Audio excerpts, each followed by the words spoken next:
ரோட்ல ஏண்டி ரொம்ப நேரமா நிக்கிற? நீ எல்லாம் நடு ரோட்டுக்கு போனாதான் அறிவு வரும்னு எங்க அப்பா சொன்னாரு சுத்தி, அதான் நிக்கிறேன். அடியே 5 மணி பஸ் 6 மணிக்கு வரும், அங்கே நில்ல. பஸ்ஸுக்கு டாட்டா, உனக்கு டாட்டா. சித்தப்பா, காக்கா கத்துனா நம்ம வீட்டுக்கு சொந்தக்காரங்க வருவாங்களா என்ன? ஆமாமா. திரும்ப எப்ப போவாங்க? உன் சித்தி கத்துனா போயிருவாங்க.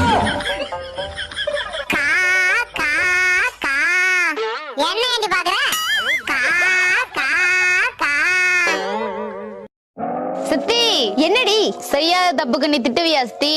செய்யாத தப்புக்கு யாருமே திட்ட மாட்டாங்க. காலையில கோழிக்கு தீவனம் போட சொன்னீல சித்தி, அத நான் செய்யவே இல்ல. புடி.